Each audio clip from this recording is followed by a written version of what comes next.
तो मित्रों, आज हम चर्चा करेंगे कि जगन्नाथ मंदिर की स्थापना कैसे हुई और ये भी जानेंगे कि राजा इंद्रद्युम्न को भगवान श्री कृष्ण के दर्शन कैसे हुए।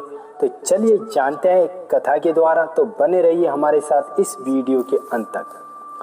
पुरुषोत्तम क्षेत्र जगन्नाथ धाम का महत्व वर्णित है।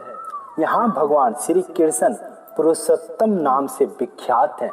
अतः इस क्षेत्र को पुरुषोत्तम क्षेत्र भी कहते हैं।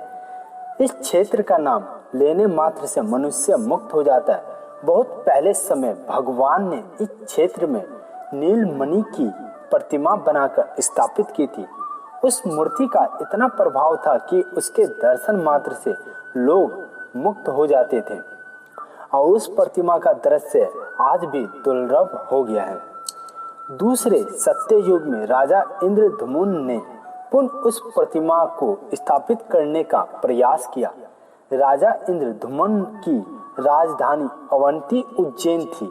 वे परम धार्मिक, शूरवीर और समस्त गुणों के आकार थे।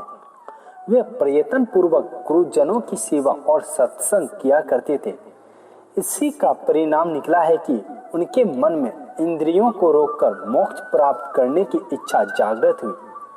इसके लिए उन्होंने तीर्थ सेवन आवश्यक समझा।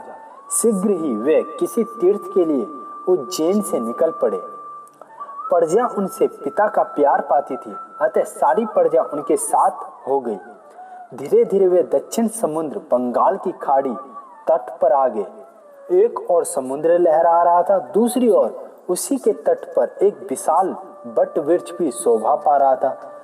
राजा इंद्रद्युम्न ने अनुमान से समझ लिया कि पुरुषार्थ तीर्थ में आ पहुंचा हूं। उन्होंने इंद्रनील प्रतिमा की बहुत खोज की, पर वह ना मिली। इससे उनके मन में आया कि ये क्षेत्र भगवान की प्रतिमा का बिना शून्य है। अतः मैं तपस्या के द्वारा भगवान को प्रसन्न कर उनका दर्शन प्राप्त करूंगा और उनकी आज्ञा से मूर्ति की भी स्थापना करूंगा। ऐसा सोचकर उन्होंने चारों दिशाओं के राजाओं को आमंत्रित किया और उस राजसभा में सर्वसम्मानित से ये प्रस्ताव पारित हुआ कि राजा इंद्रद्युम्न एक साथ दो कार्य करेंगे। एक और अश्वमेध यज्ञ का अनुष्ठान करेंगे और दूसरी ओर भगवान के मंदिर का निर्माण भी आरंभ करेंगे। राजा इंद्रद्युम्न की तत्परता से समय पर दोनों कार्य संपन्न हो गए। मंदिर बहुत ही आकर्षक बना था, किंतु ये तय नहीं हुआ पाता था कि पत्थर, मिट्टी, लकड़ी में से किसके द्वारा भगवान जगन्नाथ जी की प्रतिमा बनाई जाए। इस समस्या के समाधान के लिए राजा ने पुनः भगवान की शरण ली। भक्त वत्सल भगवान ने सौपन में राजा से कहा, राजन, तुम्हारे यज्ञ और भक्ति से मैं बहुत ज्यादा प्रसन्न हूँ। अब तुम चिंता छोड़ो। इस तीर्थ में जो विश्व प्रसिद्ध प्रतिमा है उसकी प्राप्ति का उपाय बता रहा हूँ। कल सूर्य उदय होने पर तुम प्रतिमा लेने के लिए अकेले ही समुद्र तट पर जाना। वहाँ एक विशाल वृक्ष दिख पड़ेगा, जिसका कुछ भाग जल में और कुछ भाग स्थल पर है।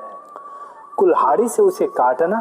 काटने पर वहाँ एक अद्भुत घटना घटेगी और उससे प्रतिमा का निर्माण होगा। राजा इंद्रद्युम्न सौपन के आदेश से अकेले ही समुद्र तट पर गए।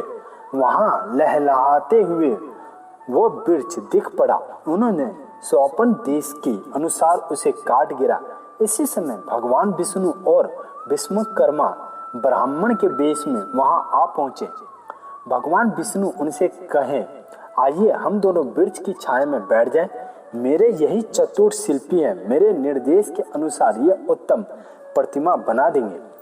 विश्वकर्मा ने एक ही क्षण में कृष्ण, बलराम और सुभद्रा की प्रतिमा बना दी। ये चमत्कार देखकर राजा को बड़ा आश्चर्य हुआ। उन्होंने हाथ जोड़कर प्रार्थना की, भगवान, आप दोनों के व्यवहार मनुष्य जैसे नहीं है। मैं आपका यथार्थ परिचय पाना चाहता हूँ। भगवान बोले, मैं तुम पर बहुत प्रसन्न हूँ, पर वर मांगो। भगवान का दर्शन कर और उनका मधुर वचन सुनकर राजा को हर्ष तृक से रोमांच हो आया। उन्होंने गदगद वाणी से उनकी स्तुति करते हुए कहा, प्रभु, मैं चाहता हूं कि आपके दुर्लभ पद को प्राप्त करूं। भगवान ने कहा, मेरी आज्ञा से अभी तुम 10,900 वर्ष तक राज्य करोगे। उसके बाद तुम्हें मेरे उस पद की प्राप्ति होगी जिसे प्राप्त करने के बाद सब कुछ प्राप्त हो जाता है। जब तक सूर्य और चंद्र रहेंगे तब तक तुम्हारी अक्षय कीर्ति फैली रहेगी। तुम्हारे यज्ञ से प्रकट होने वाला तालाब इंद्रधुमन नाम से विख्यात तीर्थ होगा। इस सरोवर में एक बार भी स्नान कर मनुष्य इंद्रलोक को प्राप्त करेगा। जो इसके तट पर पिंडदान करेगा वह 21 पीढ़ियों का उद्धार कर स्वयं इंद्रलोक चला जाएगा। राजा को वरदान देकर विश्वकर्मा के साथ भगवान अंतर ध्यान हो गया। राजा बहुत देर तक आनंद मगन होकर वहीं ठहरे रहे। चित आने पर वे विमानकार रथों में तीनों मूर्तियां बिठाकर गाजे बजाने के साथ ले आए और शुभ मुहूर्त में उन्होंने उनकी प्रतिष्ठा करवाई। इस प्रकार राजा इंद्रधुमन के सत्य प्रयास से जगन्नाथ जी का दर्शन सर्वसुलभ हो गया। तो मित्रों, हमने इस कथा से ये जाना कि कैसे जगन्नाथ धाम मंदिर की स्थापना हुई और राजा इंद्रधुमन को भगवान विष्णु और विश्वकर्मा जी के दर्शन हुए। यदि मित्रों आपको ये कहानी अच्छी लगी हो तो लाइक और सब्सक्राइब और शेयर करना ना भूलें। तो मित्रों मिलते हैं अगले किसी नई कहानी के साथ।